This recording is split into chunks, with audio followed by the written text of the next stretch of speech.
আসসালামু আলাইকুম প্রিয় বন্ধুরা, দেশীয় প্রবাসী যে যেখান থেকে দেখছেন প্রত্যেককে শুভেচ্ছা জানাচ্ছি। আশা করছি যে যেখানে আছেন ভালো আছেন, নিরাপদে আছেন।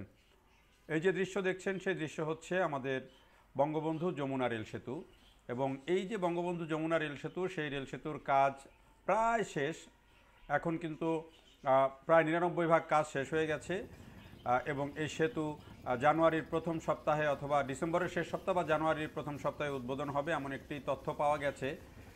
তবে আমরা মূল সেতুতে যাওয়ার আগে আপনাদেরকে এর দুই পারে যে দুটি অত্যাধুনিক দৃষ্টিনন্দন স্টেশন নির্মাণ হয়েছে সেই স্টেশনগুলো সম্পর্কে আপনাদেরকে জানাবো। তো প্রথমে আজকে আমরা যমুনা পূর্ব যে সেতুটি, বঙ্গবন্ধু সেতু পূর্ব যেটি, সেই সেতুটি সম্পর্কে আপনাদেরকে জানাবো। এবং আমরা দেখেন এখান থেকে এলেঙ্গার দিক থেকে গেলে সেতুতে প্রবেশের যেই জায়গাটি, অর্থাৎ যেখান থেকে রেলওয়ে এক্সপান্ড হয়েছে এবং এখান থেকে লাইনগুলো সম্প্রসারিত হয়েছে, সেই জায়গা থেকে আমরা শুরু করছি এবং ধীরে ধীরে আমরা যে যমুনা পূর্ব সেতু যেটি, সেই পূর্ব সেতুতে আমরা প্রবেশ করছি।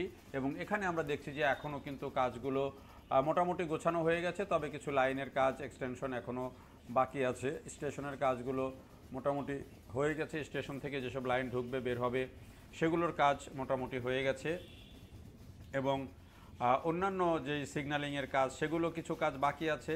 অর্থাৎ এটি কিন্তু একটি, এই যে স্টেশনগুলো, সেই স্টেশনগুলো কিন্তু সম্পূর্ণ কম্পিউটারাইজড সিস্টেমে হবে। এবং এই যে কাজটি, সেই কাজটিকে বলা হচ্ছে যে কম্পিউটার বেসড ইন্টারলিঙ্ক সিস্টেম, সেই সিস্টেম।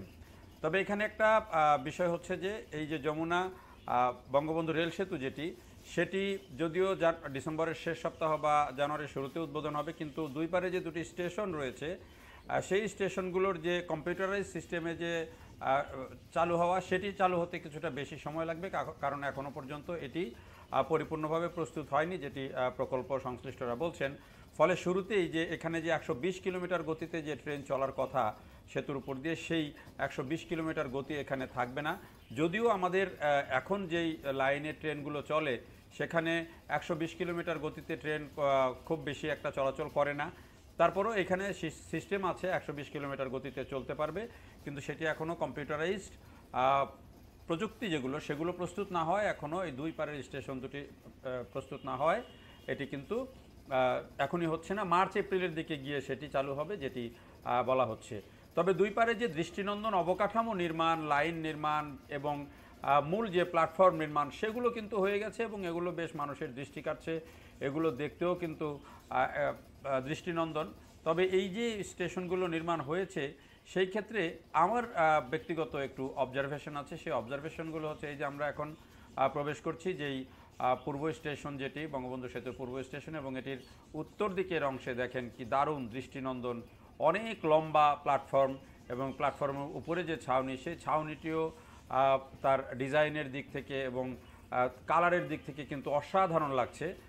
কিন্তু একটা বিষয় হচ্ছে যে এই যে প্ল্যাটফর্মটি, এই প্ল্যাটফর্মটিতে একটা ল্যাকিংস আমার চোখে পড়েছে। সেটি হচ্ছে যে যখন এই প্ল্যাটফর্মটি বৃষ্টি আসবে জোরে, বা যদি ঝড়ো বৃষ্টি হয়, তাহলে কিন্তু প্ল্যাটফর্মে যে যাত্রীরা থাকবেন সেই যাত্রীরা কিন্তু বৃষ্টির পানি থেকে রক্ষা পাবেন না, কারণ উপরের যে ছাউনি, সেই ছাউনি কিন্তু এটি পরিপূর্ণভাবে পানি আটকাবে না।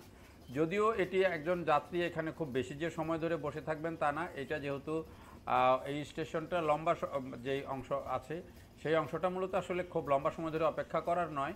এখানে আসবেন, যাত্রীরা উঠে যাবেন, সেটি স্বাভাবিক। মূল প্ল্যাটফর্মটা আসলে বাম দিকের যেটা, সেইটা এখানে কিন্তু সব ধরনের ব্যবস্থাপনা রয়েছে। তো সব মিলিয়ে অত্যাধুনিক দৃষ্টিনন্দন একটি স্টেশন নির্মাণ হয়েছে। এবং পূর্ব দিকে পশ্চিমের যে স্টেশনটা, সেটাও খুবই অত্যাধুনিক। সেটি নিয়ে আমরা আলাদা একটা ভিডিও আপনাদেরকে দিব, আর মূল যে সেতু, সেটি নিয়ে আমরা একটা ভিডিও আপনাদেরকে দিব। অর্থাৎ এই সেতু নিয়ে আমরা পরপর 3টি ভিডিও আপনাদেরকে দিব, যেখানে আপনারা পরিপূর্ণভাবে এই সেতুটা সম্পর্কে ধারণা পাবেন। তো এই যে স্টেশনটি, সেই স্টেশনটি আমাদের যে মূল সেতুটি কিন্তু কয়েকটি 5টি প্যাকেজে ভাগ করে বাস্তবায়ন করা হয়েছে। W1, W2 নামে দুটি প্যাকেজে 5টি জাপানি ঠিকাদারি প্রতিষ্ঠান এই সেতুর কাজ বাস্তবায়ন করছে, এবং সেতুর উভয় প্রান্তের 2টি স্টেশন এই কাজটা W3 নামে অপর একটি প্যাকেজের আওতায় সিগন্যালিং সিস্টেম স্থাপনের কাজ করা হচ্ছে। CBIS চালু করার জন্য, অর্থাৎ এই যে কম্পিউটার বেসড ইন্টারলিঙ্ক সিস্টেম যেটিকে বলছে CBIS, সেটি চালু করার জন্য জাপানি একটি বহুজাতিক প্রতিষ্ঠান হিটাচি সহায়তা দিচ্ছে। আর ভারতে হিটাচির পণ্য উৎপাদনের কারখানা থাকায় জাপানি ঠিকাদাররা সেখান থেকে পণ্য আমদানি করছিলেন, কিন্তু ঠিকাদাররা সম্প্রতি সেখান থেকে পণ্য আমদানি করতে গিয়ে কিছু জটিলতায় পড়ছিলেন। এ কারণে কিন্তু এই যে কাজটি, সেই কাজটি কিন্তু একটু দেরি হচ্ছে। প্রকল্প পরিচালকের দপ্তর এই জটিলতা নিরসনে কাজ করছে এবং আশা করা যায় যে এটি বলা হচ্ছে যে আগামী মার্চ এপ্রিলের মধ্যেই এই স্টেশনগুলো চালু হয়ে যাবে এবং খুব বেশি সময় না, এটা জানুয়ারিতে যদি উদ্বোধন হয়। তো এই যে আমাদের বঙ্গবন্ধু রেল সেতু, সেই বঙ্গবন্ধু রেল সেতুর এই যে এটি হচ্ছে কিন্তু বাম দিকের প্ল্যাটফর্ম, এবং বাম দিকের প্ল্যাটফর্মটাও দেখেন এটির কালার মিলিয়ে আমাদের প্রচলিত যে রেলের কালার আগে ছিল সেই কালার কিন্তু এখন আর আমরা হিসাব করি না। আগের যেই রেলের স্টেশনগুলো আপনারা বেশিরভাগই দেখতেন যে লাল বিল্ডিং, এবং লাল বিল্ডিং দেখলেই আপনারা বুঝতেন যে এটি রেলের বিল্ডিং, এরকম একটা ধারণা ছিল। কিন্তু এখন সেই জায়গা থেকে বেরিয়ে এসে আধুনিক ডিজাইনের, আধুনিক রঙের যেই কাজ রেলওয়ে স্টেশনে, সেগুলো হচ্ছে। রেলওয়েও কিন্তু যে আধুনিক প্রযুক্তি, সেগুলো সবই যুক্ত হচ্ছে। টিকিট সিস্টেম এখন শতভাগ অনলাইন হয়ে গেছে, এবং ট্রেনগুলোও কিন্তু মোটামুটি এখন বড় কোনো দুর্ঘটনা না ঘটলে মোটামুটি ভালো সময় নিয়ে চলাচল করছে। এবং এই যে সেতুটি, আমাদের যেই বঙ্গবন্ধু রেল সেতু, যমুনা রেল সেতু যেটি, সেটি চালু হলে সেখানে কিন্তু আরও একটা নতুন মাত্রা যোগ হবে। কারণ এখন যেই আমাদের যেই সেতুতে যেই ট্রেন চলাচল করছে, সেই ট্রেন কিন্তু 20 কিলোমিটার গতিতে চলাচল করে ঘন্টায়। ফলে এই সেতু পার হতে কিন্তু প্রায় 4 কিলোমিটারের মতো, 4.5 কিলোমিটারের মতো সেতু, সেটি পার হতে গিয়ে কিন্তু 15-20 মিনিট সময় চলে যায়। এবং দুই পারেই কিন্তু আবার এইগুলো যেই ট্রেনের যে বিভিন্ন যন্ত্রাংশ চেক করা সেতুতে ওঠার আগে, সেগুলোর কারণে কিন্তু দুই পারের স্টেশন এবং সেতু মিলিয়ে কিন্তু একটা লম্বা সময় লোকসান হয়, যেই সময়টা যাত্রীরা আসলে এখানে অনেকটা সময় বাঁচতে পারতো, সেই সময়টা কিন্তু লোকসান হচ্ছে। যে দেখেন এখানে প্ল্যাটফর্মের যে ডিজাইন, এটি হচ্ছে দক্ষিণ দিকের, অর্থাৎ সড়কের সাথে যে ডিজাইনটি প্ল্যাটফর্ম, সেই অংশ, এবং এটির শেষ অংশ পশ্চিম দিকের অংশ, এবং এটি কিন্তু দেখতে খুবই দৃষ্টিনন্দন। এখন আমরা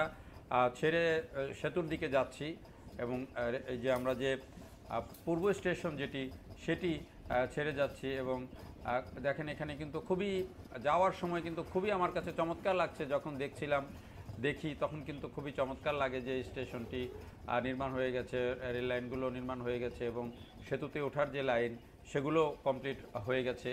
ফলে এই যে বলছিলাম যে এই ট্রেন যখন চালু হয়ে যাবে, অর্থাৎ যমুনা রেল সেতু যখন চালু হয়ে যাবে, এখন প্রতিদিন 38টা ট্রেন চলাচল করছে, 38 সেট। তখন বলা হচ্ছে যে প্রতিদিন 82টা ট্রেন চলাচল করবে। এখন 38টা চলছে, তখন বলা হচ্ছে যে প্রতিদিন 80 থেকে 88টা ট্রেন চালানোর লক্ষ্যমাত্রা এখানে নির্ধারণ করা হয়েছে। এবং আরেকটা জিনিস আপনারা জানেন যে যমুনার এই যে রেলের যে পশ্চিম যেই স্টেশন, সেই স্টেশন থেকে ডান দিক দিয়ে বগুড়ার থেকে কিন্তু নতুন একটা রেল লাইন হওয়ার প্রকল্প আছে, এবং সেটি হলে কিন্তু আবার উত্তরবঙ্গের মানুষের প্রায় 2-2.5 ঘন্টা সময় বেঁচে যাবে, এবং তখন কিন্তু সেতু আরও বেশি ইফেক্টিভ হবে। আরেকটা বিষয় হচ্ছে, সেতু চালু হওয়ার সাথে সাথে যদি ঈশ্বরদী পর্যন্ত যদি ডবল লাইন করা যায়, তাহলে কিন্তু সেতু দক্ষিণের জন্য এবং রাজশাহীর দিকের জন্য আরও বেশি ইফেক্টিভ হবে। তো সেটি নিশ্চয়ই আশা করি যে সময় মতো হয়ে যাবে। এই যে এখন দেখেন আমরা যে ঘুরে এখন বর্তমান যে সেতুতে উঠছে, আর ডান দিকে যে অংশটা দেখছেন, এটি কিন্তু এই যে রেল সেতু যেটি, সেই রেল সেতুর লাইনের উপরে চলে যাচ্ছে, এবং আপনারাও যে পশ্চিমে তাকালে দেখতে পাচ্ছেন যে সেতু কিন্তু দেখা যাচ্ছে, এবং এদিক দিয়েই কিন্তু সেতুতে উঠবে। তো এর পরের ভিডিওতে আমরা আপনাদেরকে নিশ্চয়ই সেতুর মূল যে কাজ সেটি দেখাবো। তো দেখার জন্য সবাইকে অনেক ধন্যবাদ। ভালো থাকবেন সবাই। আল্লাহ হাফেজ।